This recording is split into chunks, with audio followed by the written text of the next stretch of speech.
He gave me a night with more than just him. And everything changed after that. Now it's my turn to give back.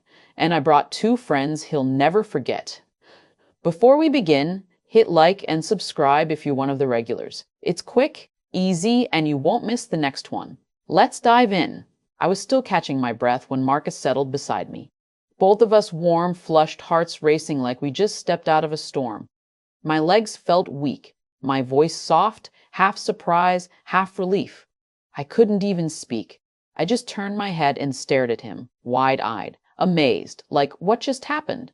He looked over at me with that playful little grin, chest rising fast, and gently touched my shoulder.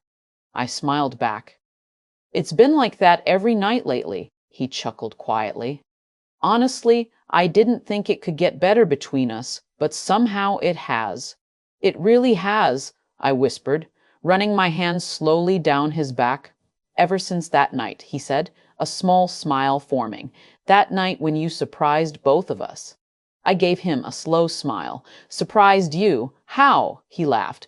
By doing something most partners would never even think about. I smirked. Married, glowing, and maybe just getting started. We both laughed softly, but then his voice lowered. You know, I was scared before we talked about it, right? I kept thinking, what if it changed you? What if something got lost between us? I watched him closely. Do I look like I've changed? He didn't hesitate. Yeah, for the better. That pulled a real smile out of me because he was right. I had changed.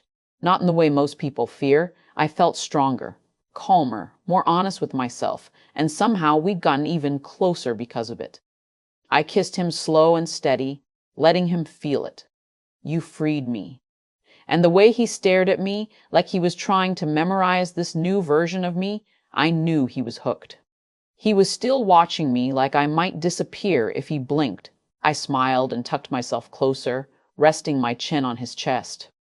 So, he murmured, brushing a hand through my hair, you've been glowing all week. Should I be worried you're already wanting another moment like that? I rolled my eyes, laughing. God, man, you think if a woman enjoys something once, it means she's attached to it forever? Well, when it involves that, he said, raising an eyebrow, I think it's a fair guess. I traced a circle on his skin with my fingertip. You really think I'm that selfish? He paused. Wait, what are you talking about? I looked up at him, letting the smile form slowly. I mean, I had my turn. He blinked. No. I tilted my head. Yes. He sat up just a little. You're serious? I nodded. You remember that coworker you always pretend not to notice during my video calls? His eyes widened. You mean the one with the red scarf? I said, biting my bottom lip. I've talked to her. He stared at me like I'd just rewritten the rules of marriage. She's curious, I went on, open-minded, and she's bringing a friend. He opened his mouth, then closed it again, completely stunned. I leaned in and whispered near his ear. I was going to surprise you, but since the secret's out, you might as well start looking forward to tomorrow night. By the time the next evening rolled around, everything was ready. The lights were dim, soft music playing in the background, warm drinks half full on the table. I was on the couch with them, legs crossed, voice steady, heart quietly racing beneath it all. We'd kept the conversation light. They were curious, a little nervous maybe, but open. That was enough. Then I heard the front door. Marcus stepped inside and everything shifted. His footsteps slowed. I watched him take it in. The warm light, the 2 women on either side of me, the way our heads turned toward him together. He froze. I stood up slowly and smiled. Hey, you. He glanced between us, eyes narrowing. So this is it. One of them rose first, tall, confident, red scarf, sharp as ever. She extended her hand, not breaking eye contact. I'm Rena, she said, voice smooth. You probably know me from her calls. I've noticed you too. The other followed a step behind, offering only a quiet smile. Leela, I'm just, here to listen and learn. He nodded, still trying to understand it all.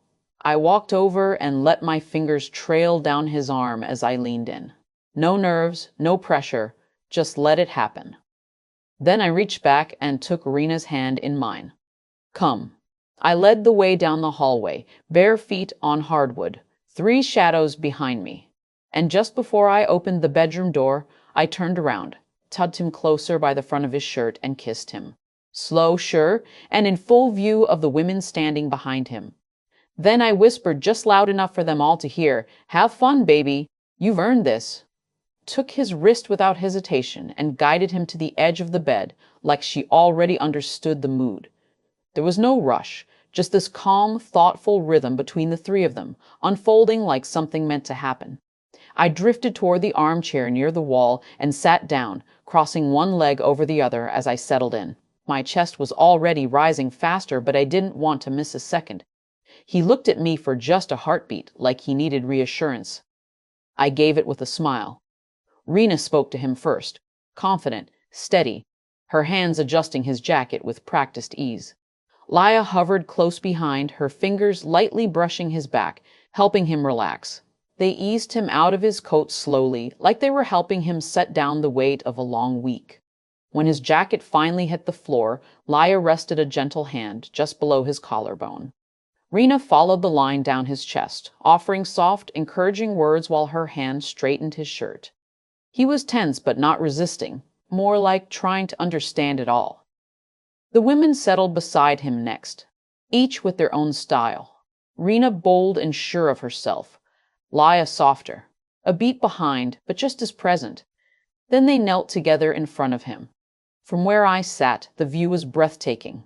They moved in calm rhythm, Rena's voice soothing across his thoughts while Laya stayed close, her touch offering quiet comfort.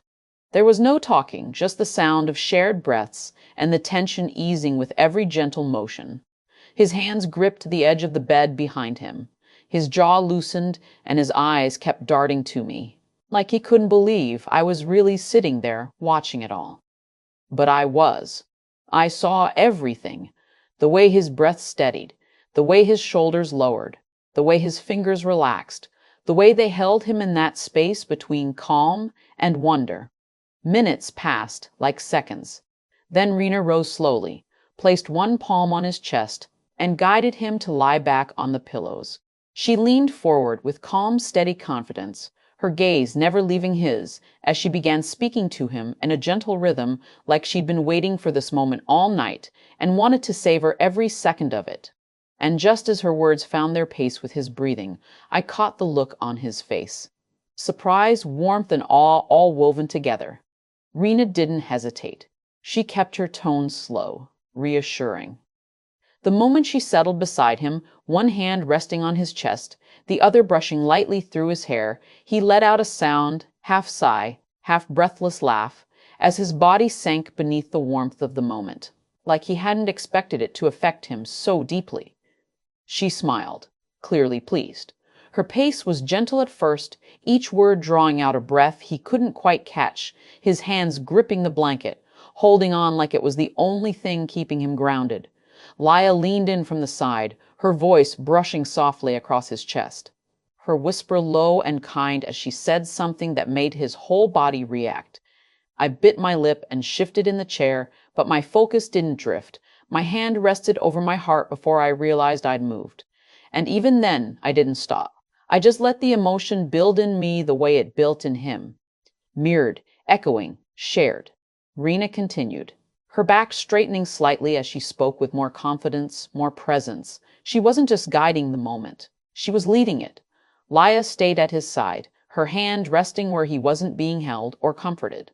Her touch was quiet but steady, reminding him he was surrounded. And then it happened. His body tensed all at once, his back arching slightly, and a sound escaped him that was raw and honest, like it came straight from his heart.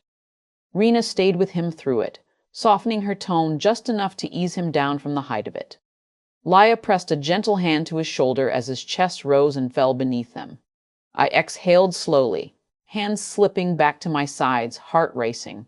Then I stood and crossed the room, step by step, until I was beside him. He looked up at me, eyes unfocused, lips parted, warmth shining at his brow like he just lived a whole story in a few minutes. I leaned over, brushed a hand across his chest, and whispered just above his lips, "The night just started, and I haven't had my turn yet." Honest. Do you wish you were in his place tonight? If you were, what would you be saying? Tell me in the comments. I'll be reading. And before you head out, don't forget to like, subscribe, and turn on notifications so you never miss the next one. Thanks for watching.